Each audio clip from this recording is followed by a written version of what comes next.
Hi guys, today we're going to react to Overflow by Linkin Park. It's been a while. This is by me for a request from MelissaG. Thank you, Melissa, for this request and for your support. Much appreciated. Thank you, Melissa. This one's been a long time coming, so we finally got around to it. Thank you so much for your patience and for your support. We appreciate you. Thanks a lot.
Just a for a riot, catching fire, fighting fire.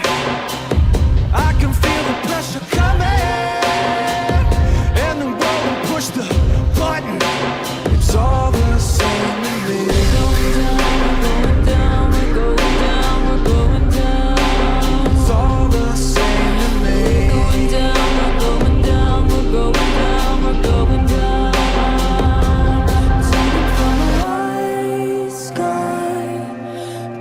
Black hole, turning from the sunlight to a shadow. I know I can't make it stop. I know I'm out of control. I keep on filling it up to overflow.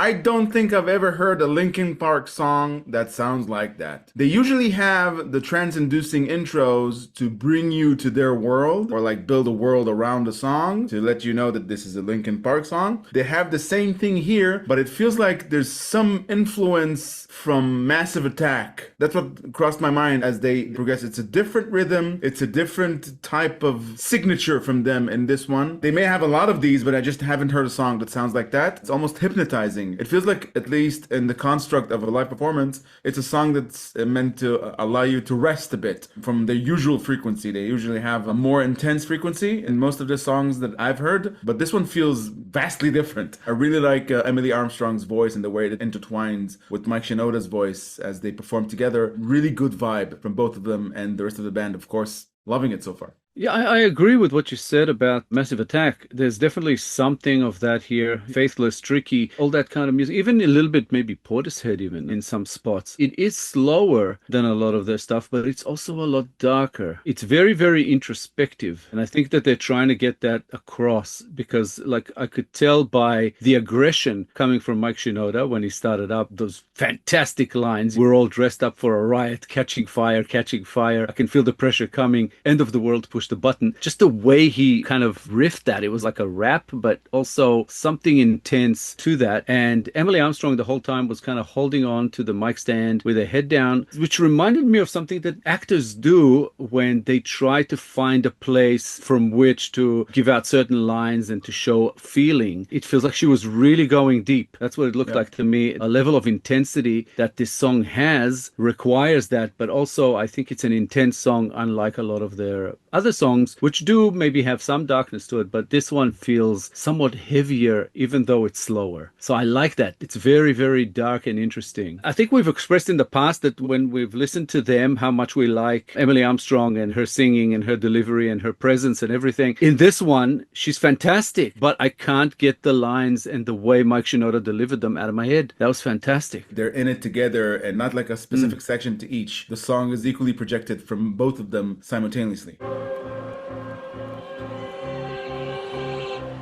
Looking up, the sky is falling. I can hear the future calling. Ground is shaking as it opens up to pull me in. Fall into oblivion. We're going down, we're going down, we're going down, we're going down. It's all the same to me. We're going down, we're going down, we're going down, we're going down. Turning from a white sky to a black hole. Turning from the sunlight to a shadow. I know I can't make it stop. I know I'm out of control. I keep on feeling it all. To overflow.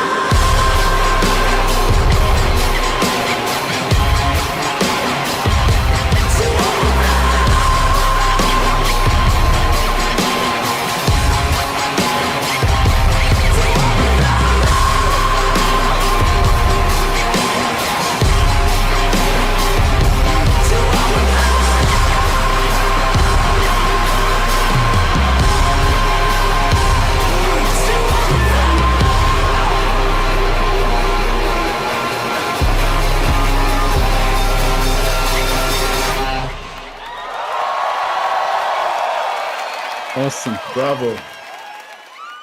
They intensified the performance in the second section. It got darker, it got more guttural, and it really lingers after having listened to it. I'm loving it. I have no idea where it is in their process, if it's the first time they've done something like this, or if it's one in a series of songs that they've done that is like this, but it definitely feels like something new from them. Yeah, I'm not sure how different it is from the rest of the material, but there's definitely a thematic change, something that's a little bit like deeper and darker, more intense in a way. A lot of what we've heard from them before, even though sometimes the subject matter had intensity to it, it was still presented in a lighter way. There's like this cool rock song, but this one kind of went deeper. I felt like we were kind of descending into the depths of hell in a way. Yeah. And I think the ending was presenting that kind of chaos, which is very much to do with the theme. Amazing. I'm really enjoying maybe getting reacquainted with Linkin Park. And I think that this time around, I'm connecting with them a lot more than I did in the past. And in the very near future, I will be seeing them live. And I hope that they're going to do this song because that was awesome. Regarding the subject matter and the song's title, Overflow, in my mind, the subject matter either deals with the frivolous attempts of correcting the wrongs in the world in a societal capacity, where you protest the things that you feel that are wrong, that need to be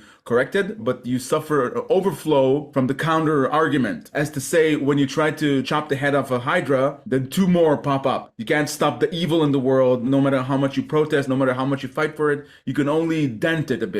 But the evil in the world will always prevail, will always find other ways to weaken you and to despair you. That's one possibility from what I got from the subject matter. The other one, where I took it inward, is maybe the song deals with a form of depression or mental illness, where you always suffer overflow of bad emotions, as in you can't stop the sadness no matter what you do. That's what I got, not just from the subject matter, but from the intensity of the song. I think that maybe slightly underneath is what you were referring to as a mental illness. I think it refers to maybe mental health in a way that is lacking, that has shown a sharp decline in recent years all over the world for external reasons mostly. And the effect that all these changes that are happening in the world, in society, are having on the individual, how it all comes in and more coming in, and we eventually can't handle it, it overflows, and that loss of control. And the other thing that you referred to, there's definitely a sense of impending doom of where the world is going. There is so much wrong, it's getting worse, and it's like we don't know how to hold it in or how to keep it out. It's a lot. It feels like this song is directly going at both of those directions. That first verse verse or second verse, after that repeating line, it's all the same to me. Like, oh yeah, I'm chill. It's all the same to me. No, it's not. And then we talked about basically going out and either protesting or rioting. It says we're all dressed up for a riot, which means we are fighting back. But the next line says catching fire, fighting fire. A lot of people are going to interpret that as an internal thing, like we're on fire. But I think catching fire refers to being shot at. It's like various films about war, Vietnam, or even police series, you know, that's what they yell out. We're catching fire when they're being shot at. And I think that's where it's going. You're fighting fire, you're catching fire. And it's saying, I can feel the pressure coming, end the world and push the button. So it's like, this is the escalation of where things are going. The fear of the button being pushed. Nuclear. We're all going down. It says we're going down, we're going down. And it keeps saying it's all the same to me. Like I have to find a way to relax through all of this. Where am I? It's all over the place, right? It had all these contradictions, turning from a white sky to a black hole,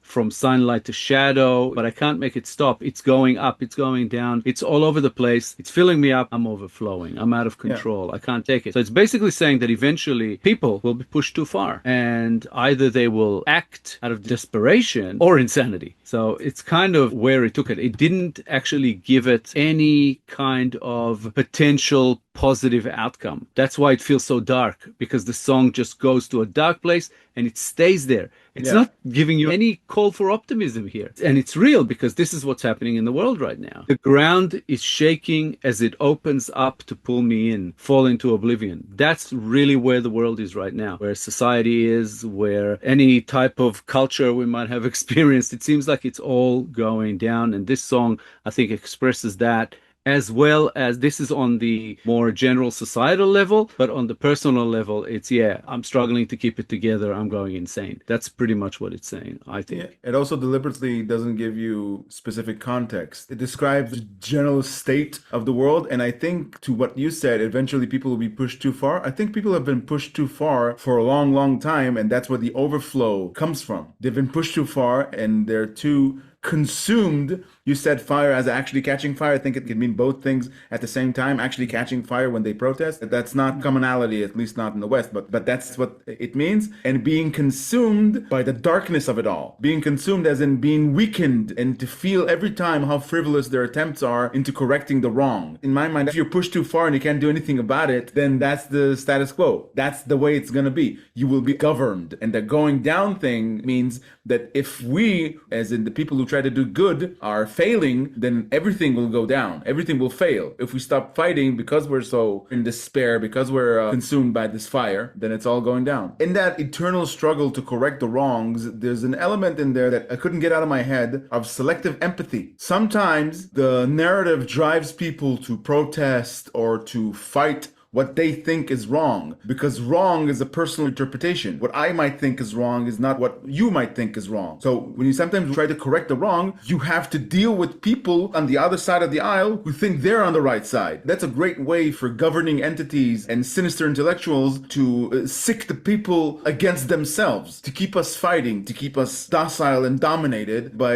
having us fight amongst ourselves. I think that's another element, a strong element, as to say divide and conquer, that will bring all of us down at the end. Yeah, I think you're right about the divide and conquer, because I think it's actually hinted at certain points in the song, as far as the powers that be that just keep trying to insert fear into our lives. They're using fear to control us. Fantastic song. And again, I think that this new Linkin Park, for me personally, with the kind of things that work for me, I'm enjoying them a lot more than the older Linkin Park. But as I've said before, when we've been covering them, it might have something to do with age and where I am now to compared to where I was back then. It's a whole other story. So thank you, MelissaG, for this awesome request, for bringing us back to Linkin Park. It's been a little while, not too long, but yeah, it's great that we get to cover them again. So thank you so much. We appreciate the support. Thanks a lot. Thanks, Melissa, for requesting this Linkin Park song. Surprising experience, I have to admit. More like this from Linkin Park would be much appreciated. And thank you, of course, for all your support. If you enjoyed this episode, guys, please be sure to like, subscribe, comment, and click the little bell icon so you get notified on all our future videos. Thank you all for sticking with us. Thank you all for your time. As always, our Linkin Park Reactions playlist should be up on the screen sometime about now. Give it a click, check them out. Some amazing songs in there. Fantastic band. Again, guys, thank you so much for all the support you're throwing our way. We appreciate you. We'll be back in a couple of days with a new episode, and we hope to see you all then. Thanks a lot, guys. Bye for now. Bye, guys.